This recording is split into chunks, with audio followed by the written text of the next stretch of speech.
The rain hammered against the kitchen window like angry fists. Alex sat at the cheap table, the same one they bought at a yard sale 3 months ago when the creditors took everything else, and watched his wife slide a manila folder across the scratched surface. Elena wouldn't look at him. Not really. Her eyes kept darting to the door, to her phone, anywhere but his face. "I can't do this anymore," she said. Those 6 words. That's all it took to end 10 years. But here's what Elena didn't know, what nobody knew. Earlier that morning at 6:47 a.m., my phone buzzed with a notification from my bank. One message. 7 words that changed everything. Wire transfer received. $90 million. The worst day of my life wasn't when I lost my company. It wasn't when the house got foreclosed. It wasn't even when I had to choose between electricity and groceries. It was today. The day my wife walked away. The day she thought I had nothing left.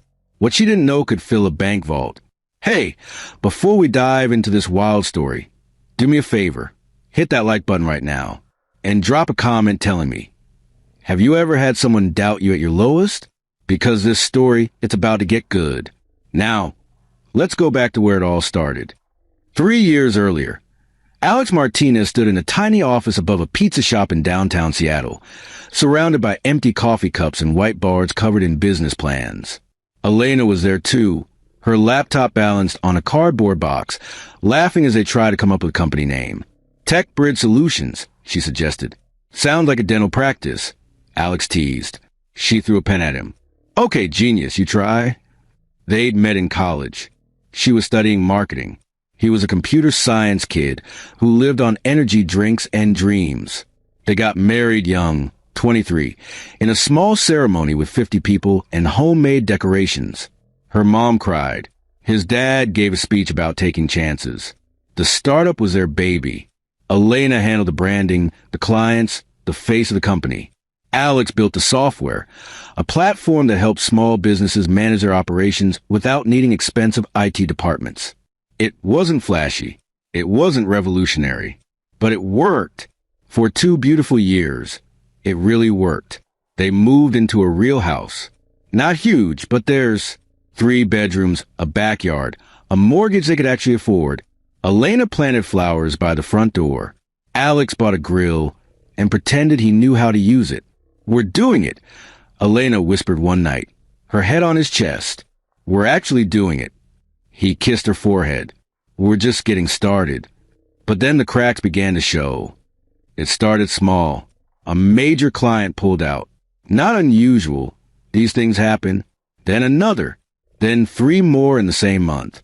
Alex worked 20-hour days trying to stop the bleeding. He called every contact he had. He pitched new features, offered discounts, promised personal attention. Nothing stuck. The problem wasn't the product. It was timing. A tech giant had just released a similar platform for free, bundled with services most businesses already used. Within 6 months, Techbridge Solutions went from thriving to dying. Elena tried to stay positive at first. She'd make coffee in the mornings, kiss Alex goodbye, tell him things would turn around. But as the bank account drained and the stress mounted, her smile started to crack. Maybe we should pivot, she suggested one evening. To what? Alex was staring at spreadsheets, red numbers everywhere. I don't know. Something different. Something that works. This does work. The timing is killing us, Alex. Her voice had an edge he'd never heard before. We're burning through our savings. The mortgage is late. Again. He looked up at her. Really looked. When had those lines appeared around her eyes. When had her shoulders started curving inward like she was trying to make herself smaller. I'm fixing it, he said. You keep saying that. She left the room before he could respond. The investors pulled out next. Emergency meeting. Very sorry. Difficult decision. Best of luck. Translation. You're on your own. Alex had to make choices. Lay off the small team they built. Good people, friends even. Linda with 3 kids. Marcus who just gotten engaged. Jenna who believed in them from day one. I'm so sorry, Alex told each of them individually. He couldn't hide behind an email or a group announcement. He owed them that much. Linda hugged him. You tried your best. That counts for something. Marcus shook his hand. You'll bounce back, man.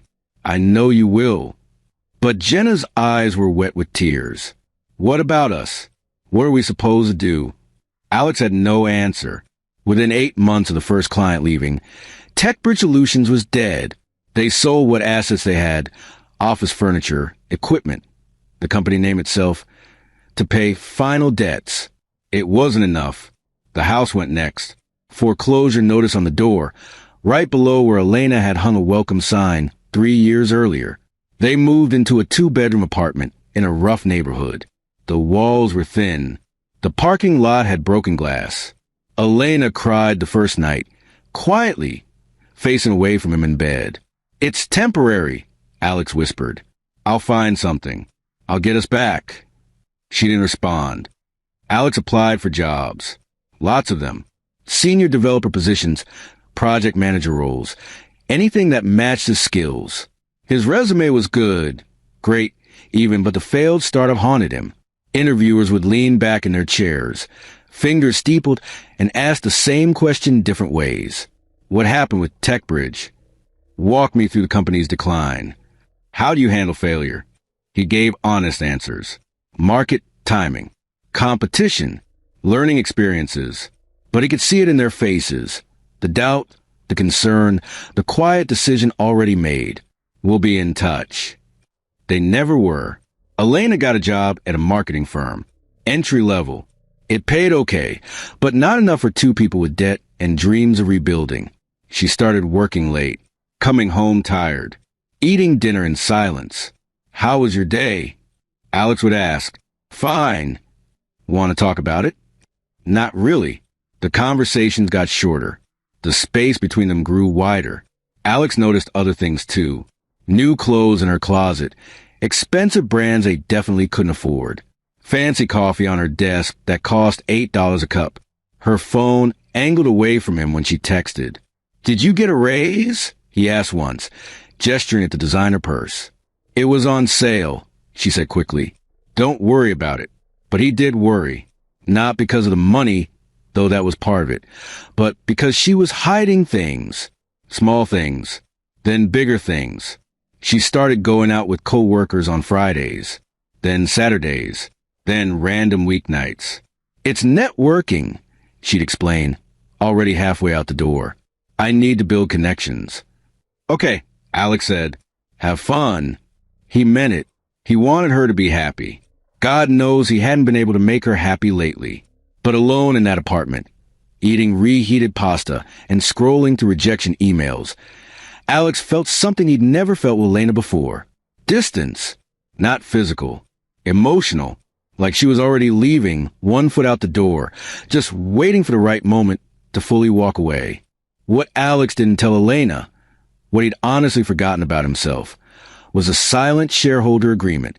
Years ago, when Techbridge was just starting, a venture capital firm called North Point Ventures had offered him a small investment, $50,000 in exchange for 5% equity. It wasn't much, but it came with an unusual clause that Alex's lawyer had insisted on.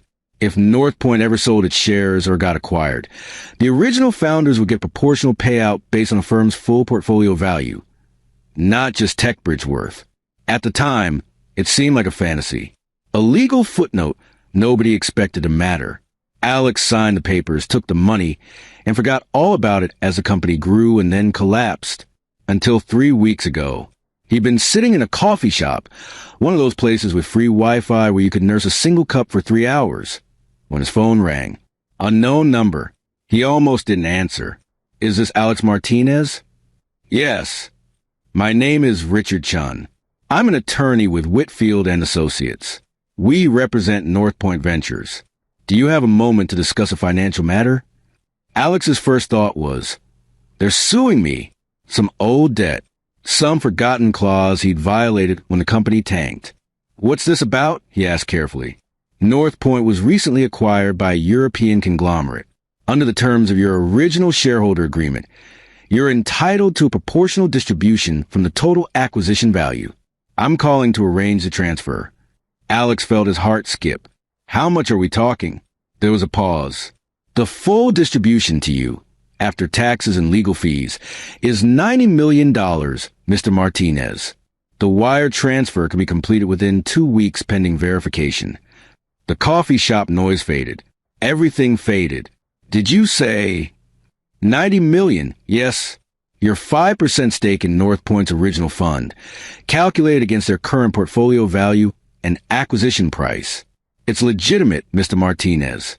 And it's yours. Alex had walked home in a daze. He didn't tell Elena. Not yet. He wanted to make sure it was real. Wanted to verify the numbers. Talk to his own lawyer. Understand the taxes and timing. The paperwork took 3 weeks. Background checks. Account verification. Signatures on top of signatures. And this morning, the same morning Elena slid divorce papers across the table, the money hit his account. $90 million. All legally protected. All documented with timestamps and agreements signed years before the marriage started falling apart. I can't do this anymore, Elena said again, pulling Alex back to the present moment. The rain. The kitchen. The divorce papers. She was dressed nicely. Too nicely for someone who'd supposedly been at work all day.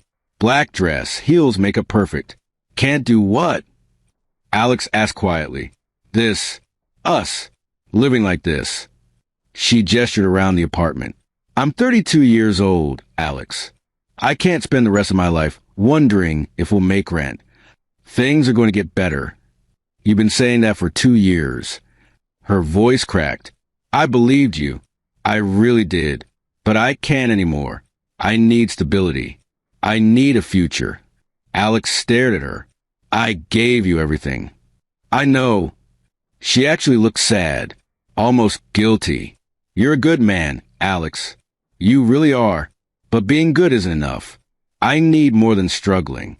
I deserve better than this. Those words hit him like a punch. I deserve better than this. Better than him. Better than their marriage. Better than everything they'd built together. So that's it, he asked. 10 years, and you just done? I already signed. She pointed at the papers. My lawyer will send everything else to you. It's fair, Alex. I promise. I'm not trying to take anything. I know there's nothing to take. I just want to move on. She grabbed her purse, checked her phone. Someone had texted her. Alex saw the name flash on the screen before she tilted it away. Marcus, I'm outside. Marcus, their former employee. The guy who'd shaken Alex's hand and promised he'd bounce back. You're leaving right now? Alex asked. I think it's better this way. Clean break.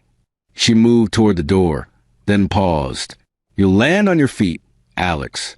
You always do. And she was gone. The door closed. The lock clicked. The rain kept falling. Alex sat alone at the cheap table, the divorce papers in front of him, his phone in his pocket, with $90 million in his account. He didn't cry, didn't shout, didn't break anything. He just sat there, something cold and sharp settling into his chest where his heart used to be. Alex pulled out his phone, opened the banking app, stared at the number with all those zeros. $90 million. He could have told her, should have told her, probably. Maybe it would have changed things. Maybe she would have stayed. But as he sat there in the silence, Alex realized something important. He didn't want her to stay because of money.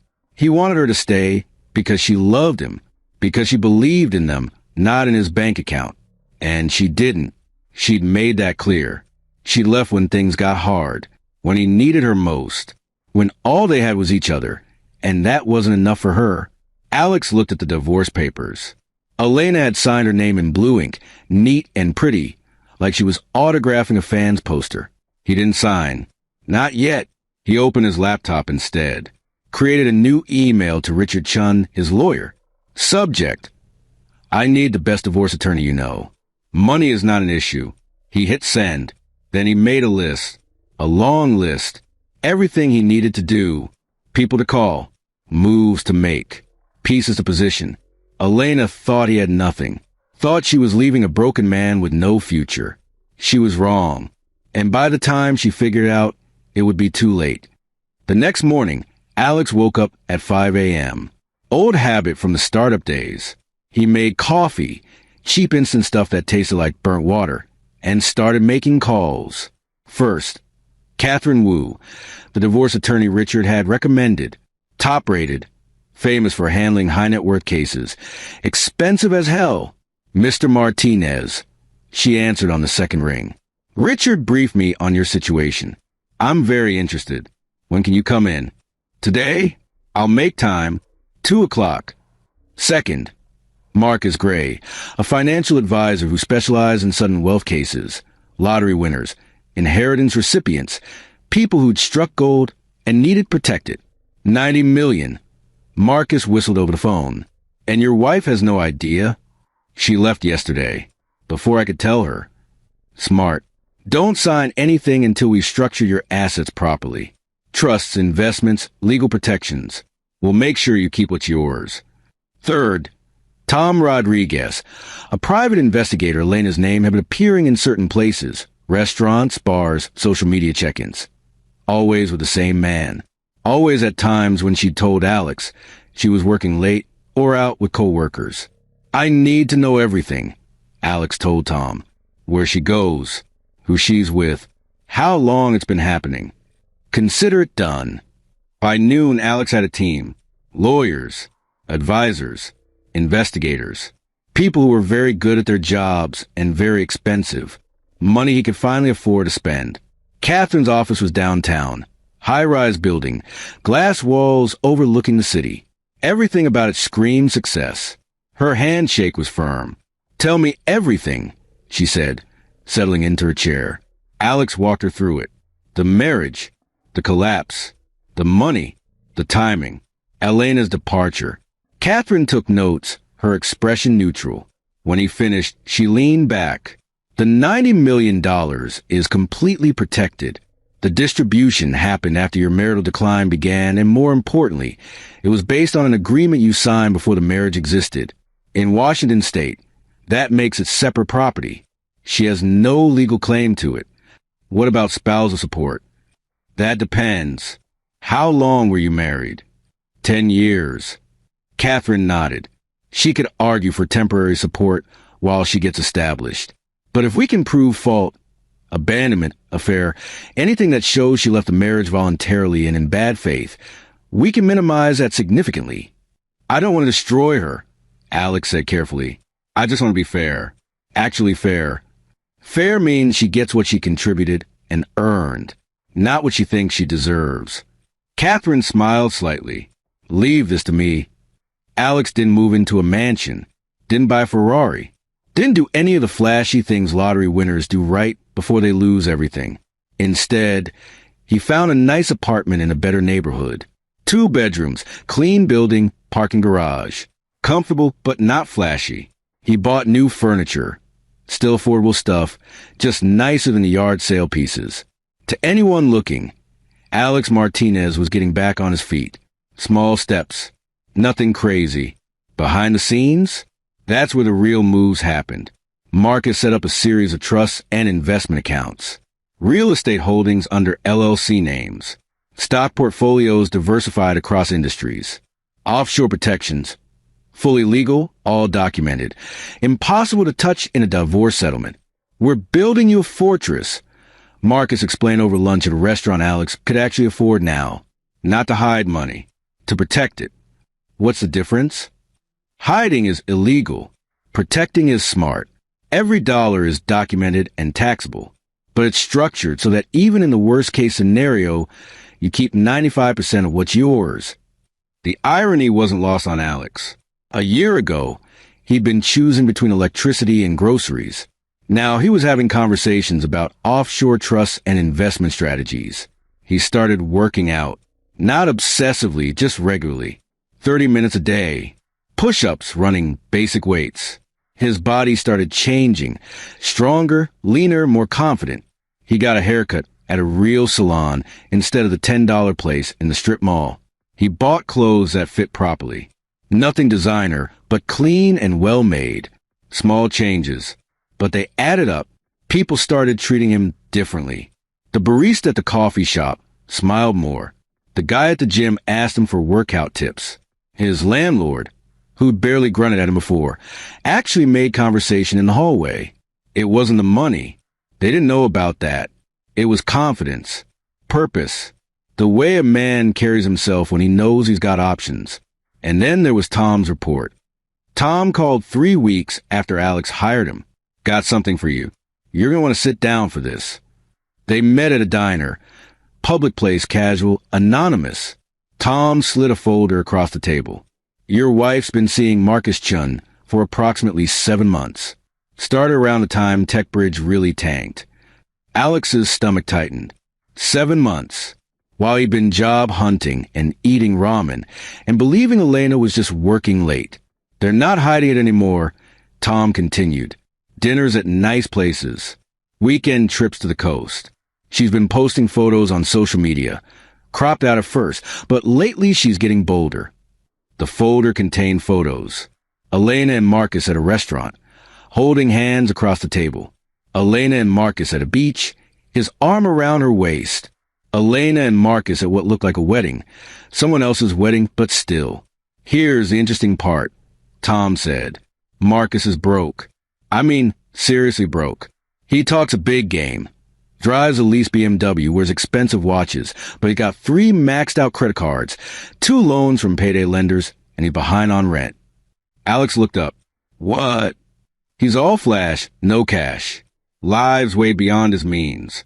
And get this, Tom pulled out another document. He's currently in a lawsuit with his former employer. Embezzlement allegations. Nothing proven yet, but it's not looking good for him. So Elena had left Alex, the man who just quietly become worth $90 million, for a guy who was basically bankrupt and potentially a criminal. The irony was almost funny.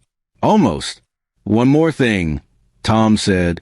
I've got audio recordings of them talking at a bar last week. Washington's a 2-party consent state, so I couldn't record them directly.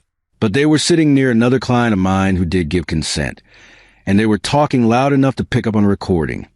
He pulled out a small device, pressed play. Elena's voice, slightly drunk, laughing. Can't believe I stayed as long as I did. He's a good guy, but God, the struggling was killing me. I need someone who has their life together, you know? Marcus, you deserve better, babe. Way better. Elena, I just feel bad sometimes. Like he really tried. But trying doesn't pay the bills. Marcus, you gotta look out for yourself. That's not selfish. That's smart. Tom clicked it off. There's more. About 40 minutes worth. All the same theme. Alex sat back. His coffee had gone cold. What do you want to do with this? Tom asked. Keep it safe, Alex said quietly. I'll need it soon. Alex spent those 2 days preparing. Not obsessing. Not panicking. Just preparing. Catherine had sent over a thick stack of documents. Financial disclosures, asset lists, the original shareholder agreement with North Point Ventures. Everything documented. Everything clean. We're not hiding anything, Catherine explained over the phone. We're just presenting the facts in the order that best serves her interests. What does that mean? It means Elena's lawyer will ask for discovery, a full accounting of your assets. We'll comply completely. But we'll also present the timeline that shows when each asset was acquired and under what circumstances. The $90 million came from an agreement signed 7 years before you married. That's not marital property. That's yours. What about the apartment? The car? Those were purchased after the separation began using non-marital funds. Still yours. She has no claim. Alex could hear papers shuffling on Catherine's end. Here's what's going to happen. Elena's attorney will walk in expecting a standard low-asset divorce. Minimal property, maybe a small support payment. Everyone walks away. When we present the full disclosure, there will be a reaction. What kind of reaction? The kind where they try to argue that you hid assets, that you timed everything deliberately, that you owe Elena compensation for emotional distress or lost opportunities, or some other creative legal theory. But that's not true. I know, and we can prove it. The timeline, the documentation, the fact that this payout was completely outside your control. It all supports your position. But they'll try, and that's when we present Tom's evidence. The affair, the recordings, The photos. That feels... Alex hesitated. I don't want to humiliate her. Catherine's voice softened. I understand. But Alex, she's gonna come after you hard. Her lawyer will paint you as vindictive, controlling, someone who deliberately hid wealth from his spouse. If we don't show her true character, the fact that she abandoned the marriage for another man while you were still committed, you could end up paying support to someone who betrayed you. Alex closed his eyes. Okay, do what you need to do. One more thing, Catherine added. Don't contact Elena directly. No calls, no texts, no emails. Everything goes through lawyers now. If she reaches out to you, be polite but brief. Document everything. She won't reach out. You'd be surprised. Elena was living her best life. Or trying to. She'd moved in with Marcus 2 days after leaving Alex. His apartment was bigger. 1 bedroom in a trendy neighborhood with exposed brick walls and industrial lighting. The rent was expensive, but Marcus had assured her he could handle it. Don't worry about money, babe, he'd said, popping a bottle of cheap champagne. I've got us covered. What Elena didn't know, what Marcus definitely wasn't telling her, was that he was 3 months behind on that rent. The landlord was sending notices. Eviction proceedings had started, but Marcus was good at looking successful. Designer clothes from outlet stores. A leased BMW he could barely afford. Dinners at nice restaurants that went on credit cards he'd never pay off. Elena's friends were impressed. You upgraded. Her co-worker Jessica said over brunch. Alex was sweet, but Marcus is, like, a whole different level. Elena smiled, sipping her mimosa. I just needed someone who has their life together, you know? Someone with ambition. How's Alex taking it? He's fine. I mean, he's probably sad, but he'll move on. He's resilient. What Elena didn't mention was that Alex hadn't signed the divorce papers yet. It had been 3 weeks. Her lawyer, Janet Reynolds, had sent 2 follow-up emails. Nothing. Why isn't he signing? Elena asked Janet over the phone. Could be lots of reasons. Maybe he's processing emotionally. Maybe he's consulting his own attorney. Maybe he's just busy.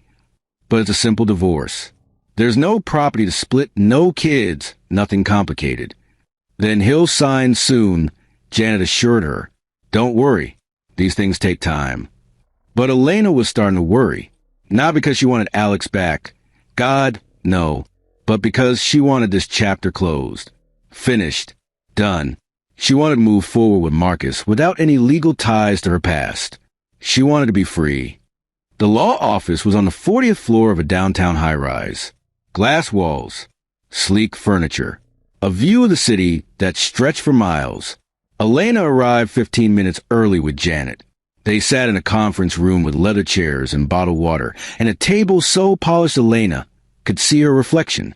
Remember, Janet said quietly, stay calm. Don't react emotionally. This should be straightforward. I know. The door opened. Catherine Wu walked in first, tall, elegant, wearing a suit that probably cost more than Elena's monthly salary. Behind her was Alex. Elena's breath caught. He looked different, not broken, not defeated. He'd cut his hair, lost weight, or maybe gained muscle. It was hard to tell. He wore a simple button-down shirt and jeans, but they fit him perfectly. He looked healthy, confident. He looked good. Elena, he said with a small nod. Alex. Her voice came out shakier than she intended. Catherine set a briefcase on the table. Let's begin. I'm Catherine Wu, representing Mr. Martinez. Thank you for meeting with us today. Janet gestured to chairs. Of course. We're hoping to keep this simple and amicable, as are we. Catherine pulled out a folder. However, there are some financial disclosures we need to present before we proceed. Elena frowned. Financial disclosures? Alex was broke. What was there to disclose? Catherine slid a document across the table. Janet picked it up, scanning the first page. Her expression changed, confusion, then shock, then something close to anger. Is this accurate? Janet asked sharply. Completely. All documentation is included. Bank statements, wire transfers, the original shareholder agreement from 2019. Elena leaned over. What is it? Janet's voice was tight. Apparently your husband received a substantial financial distribution 3 weeks ago. How substantial? $90 million. The room went silent. Elena stared at Janet, then at Catherine, then at Alex. What? Alex met her eyes but said nothing. His expression was neutral, almost blank. That's impossible, Elena said. We were broke. We had nothing.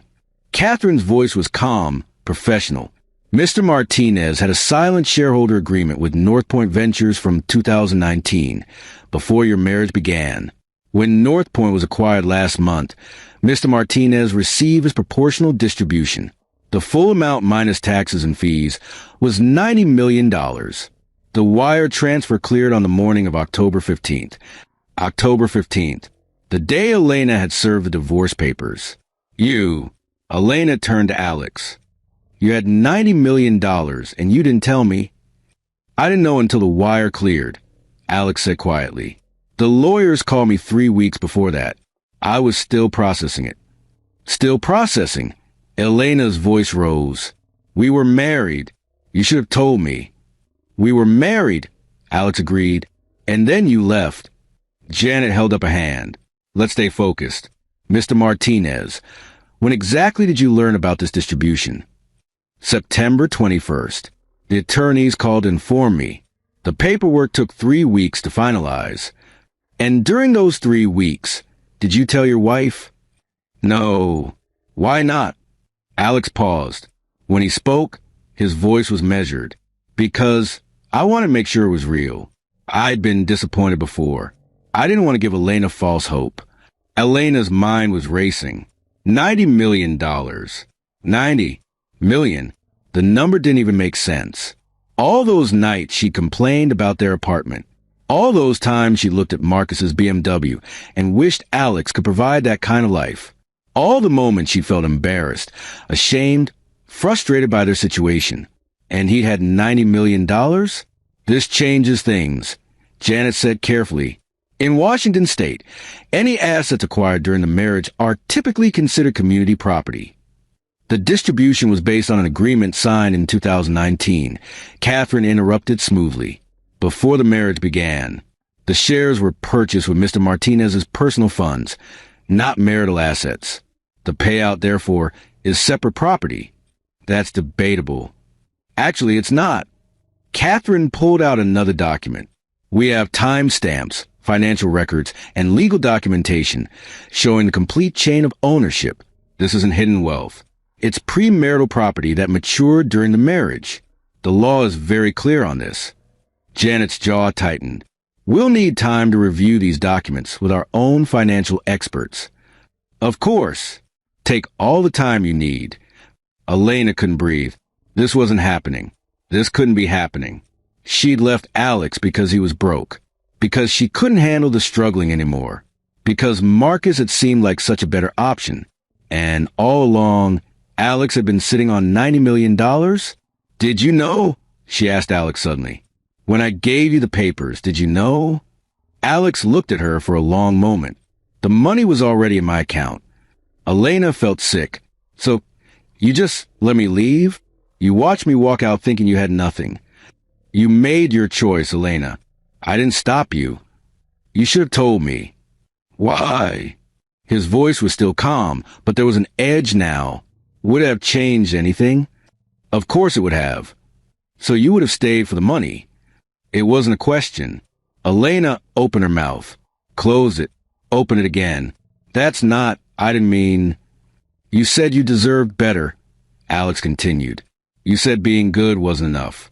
You needed stability. A future. More than I could give you. And you were right. You do deserve those things. Everyone does. But Elena, he leaned forward slightly. I needed someone who would stay when things were hard. Not someone who'd leave the moment they got difficult. Tears burned Elena's eyes. You're making me sound terrible. I'm just stating facts. Catherine cleared her throat. Perhaps we should take a break. Let everyone process this information. But Janet wasn't done. Mr. Martinez, you deliberately withheld information about a major financial asset during the breakdown of your marriage. That shows bad faith. That shows intent to deprive your spouse. I withheld nothing, Alex said firmly. I didn't know about the payout until after Elena had already checked out of our marriage. By the time the money cleared, she'd already made her decision. That's your interpretation. That's reality. Janet spent the next 20 minutes arguing, laying out theories about marital property and good faith disclosure and emotional damages. She was good at her job. Elena could see that. But Catherine was better. Let's talk about timeline, Catherine said, spreading documents across the table. Mr. Martinez learned about the potential distribution on September 21st. The paperwork was finalized October 15th. During those 3 weeks, where was Mrs. Martinez? Janet frowned. I don't see how that's relevant. Humor me, Mrs. Martinez.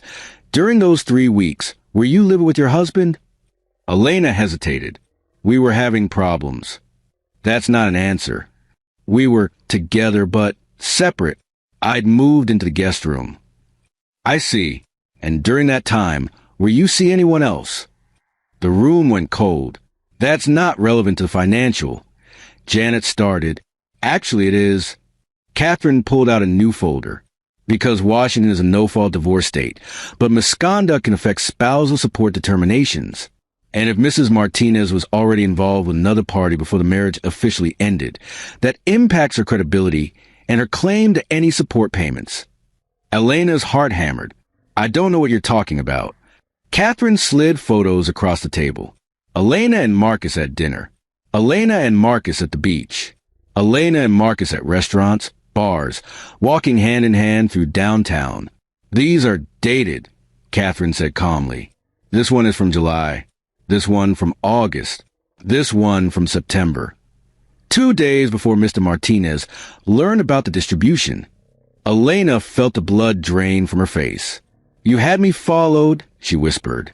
The truth is the truth, regardless of how it's discovered, Catherine replied. Mrs. Martinez, how long have you been involved with Marcus Chun? We? 7 months, Catherine said, according to multiple witnesses and documented evidence. You began seeing Mr. Chun while still married to Mr. Martinez, while he was struggling to keep your household afloat, while he was job hunting and working to rebuild your lives. Janet's expression had gone stony. We need a recess. We're not done. Catherine pulled out one more document. I also have audio recordings, legally obtained, of Mrs. Martinez discussing her husband in derogatory terms, mocking his financial situation, expressing relief at leaving him. Would you like me to play them? No, Elena said quickly. No, please. But Catherine pressed play anyway. Elena's voice filled the room, tinny through the small speaker. Can't believe I stayed as long as I did. He's a good guy, but God, the struggling was killing me. Elena wanted to disappear, to melt into the floor, to be anywhere but here, listening to her own words played back in this cold conference room. When the recording ended, Alex was staring at the table. He wouldn't look at her. Mr. Martinez is willing to offer settlement, Catherine said. A one-time payment of $50,000. No spousal support. No claim to any of his assets. In exchange, Mrs. Martinez signs a full release and agrees not to contest the divorce. $50,000? Janet's voice was sharp. That's insulting. That's generous. Considering Mrs. Martinez contributed the end of the marriage through infidelity and abandoned her husband during his most difficult period. We'll see you in court, if you prefer. Catherine started packing her briefcase. But I should warn you, everything we presented today will be presented to a judge. The affair, the recordings, the timeline. Mr. Martinez will be portrayed as a faithful spouse who honored his commitment while his wife sought comfort elsewhere. I don't love your odds. Janet stood abruptly. We're done here. Elena, let's go. But Elena couldn't move. She was staring at Alex, tears streaming down her face. You really hate me, she whispered. Alex finally looked at her. His expression was tired, sad, but not hateful. I don't hate you, Elena. I'm just done being someone's backup plan. Elena spent the next week in a fog. Marcus tried to comfort her, told her it wasn't fair, that Alex was being vindictive, that they'd fight this. But his words fell hollow. $50,000. That's what 10 years of marriage was worth to Alex. Except, it wasn't really about the money, was it? Elena lay in Marcus's bed, his expensive, barely affordable bed in his expensive, about-to-be-foreclosed apartment, and thought about the moment she'd handed Alex those divorce papers. She felt powerful then, in control, like she was finally choosing herself. But she'd been choosing Marcus, a man who'd told her everything she wanted to hear, a man who drove a nice car and wore nice clothes and took her to nice restaurants, a man who was, as she was slowly discovering, completely broke. The eviction notice came 3 days after the meeting with the lawyers. Marcus tried to hide it, but Elena saw it sticking out of his mail pile. "What's this?" she asked. "Nothing. Just a mistake." "Marcus." He sighed. "Okay, fine. I'm a little behind on rent. It's not a big deal. I'll figure it out." "How far behind?" 3 months. 3? How is that even possible? Business has been slow. I've got opportunities coming up. I just need a little time to... You told me you had money. You said not to worry. I do have money. I mean, I will. I've got investments. What investments? Look, this isn't. Can we not do this right now? But they did do it. That night, and the night after. Elena started asking questions, digging into Marcus's finances, and the picture that emerged was ugly. Debt. Lots of it. Credit cards maxed out. Loans from questionable sources. A lawsuit from his former employer that he'd conveniently forgotten to mention. Marcus Chun, the man she left her husband for, was a con artist. Not a good one, but effective enough to fool Elena when she'd been desperate to believe in something better. 2 weeks after the lawyer meeting, Elena's friend Jessica called. "Girl, have you seen this?" "Seen what?" "Alex's LinkedIn. He just posted about joining some startup accelerator program. As an investor." Elena's stomach dropped. She opened her laptop, pulled up LinkedIn. There he was, Alex Martinez. New profile picture, professional, confident, updated bio. Angel investor and advisor focused on early-stage tech companies. Former founder of Techbridge Solutions. Currently partnering with emerging startups in the Pacific Northwest. The post Jessica mentioned was simple. "Excited to announce my investment in 3 promising startups this quarter. Looking forward to supporting the next generation of entrepreneurs. Always happy to grab coffee and talk shop. DM me." 47 comments. Hundreds of likes. People congratulating him, asking for advice, pitching their own companies. Elena scrolled through his recent activity. He'd been posting regularly. Thoughtful commentary on industry trends, advice for struggling founders, introductions between people in his network. He looked happy, engaged, purposeful. He looked like someone who'd moved on. Elena closed the laptop. She'd thrown away 10 years for a man who drove a leased BMW and couldn't pay rent. Alex had $90 million and a future full of possibility. And she walked away from it all because she couldn't handle struggling for a few more months. Janet called on a Tuesday morning. "We need to talk about the settlement offer." Elena was sitting in a coffee shop, one of the cheap ones, because she couldn't afford the fancy places anymore. "What about it?" "I think we should take it." 50,000? That's nothing. It's more than you'll get if we go to court. Janet's voice was blunt. "Elena, I've reviewed everything. The timeline works in his favor. The affair works in his favor. The recordings work in his favor. A judge will not be sympathetic. So I just lose? You made choices. Those choices have consequences." Elena felt tears burning again. "This isn't fair. Fair is a relative term. You left your husband while he was struggling. You were seeing someone else during the marriage. You've been recorded saying disparaging things about him. None of that plays well in front of the judge. But the money was never yours. It came from an agreement he signed before you met. The timing is unfortunate, but legally you have no claim." Elena's voice dropped to a whisper. "So I just give up?" "You move forward. You take the 50,000, you sign the papers, you start rebuilding your life. Anything else is going to cost you more than you'll gain. The second meeting was smaller. Just Elena, Alex, and their lawyers. No conference room. Just Catherine's office, still fancy, but more intimate. The settlement agreement was already printed. $50,000 in exchange for a complete release. No spousal support. Clean break. Elena's hand shook as she picked up the pen. "I'm sorry," she said suddenly, looking at Alex, "for what I said, for how I acted, for all of it." Alex was quiet for a moment. "I know. Do you forgive me?" "I don't know yet. Maybe someday." Elena signed her name. Then Alex signed his. Catherine and Janet witnessed. It was done. 10 years of marriage ended with blue ink on white paper. 6 months later, Alex stood in the office of his new company, Martinez Capital, a venture fund focused on helping struggling startups avoid the mistakes he'd made. He'd invested in 8 companies so far. 3 were thriving. 2 were finding their footing. 3 were still figuring things out. But all of them had something in common. Founders who'd faced failure and gotten back up. Alex knew something about that. He'd hired Linda back, the single mom with 3 kids he'd had to lay off from Techbridge.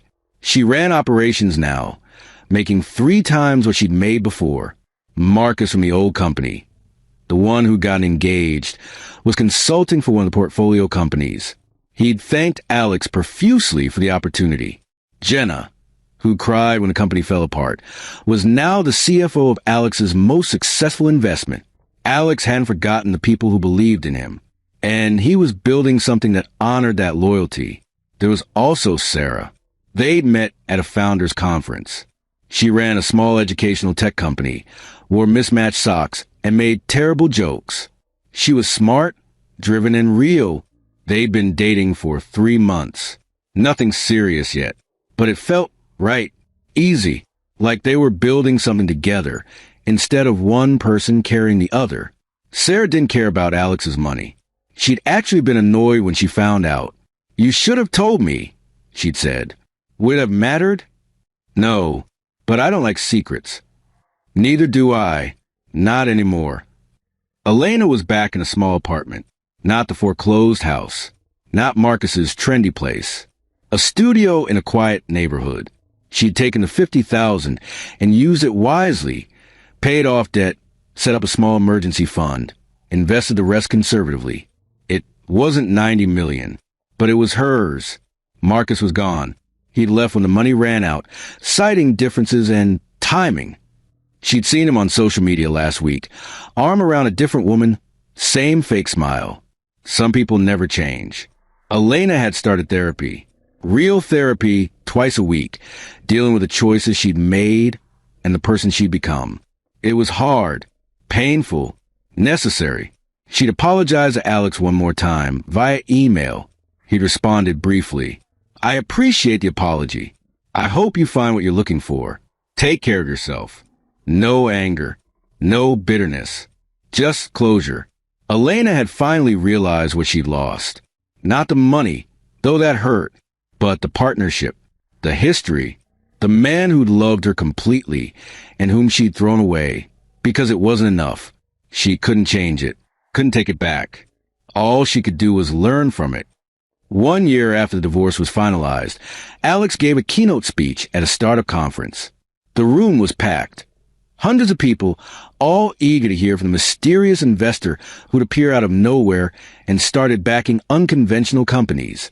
"I want to tell you about failure," Alex began, "about losing everything, about sitting in a cheap apartment, wondering if you'll ever recover." He told his story. Not all of it.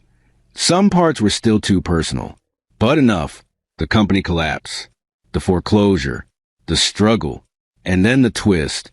The $90 million, the divorce papers, the betrayal. "The day I lost my marriage was the day I learned my net worth," he said. "And for a long time, I was angry about the timing. If the money had come earlier, maybe things would have been different. But eventually I realized something. The timing was perfect because it showed me who I was when I had nothing. And more importantly, it showed me who stayed and who left." He looked out at the audience. Some of you are struggling right now. Your companies are failing. Your partners are doubting. You're wondering if you made a huge mistake.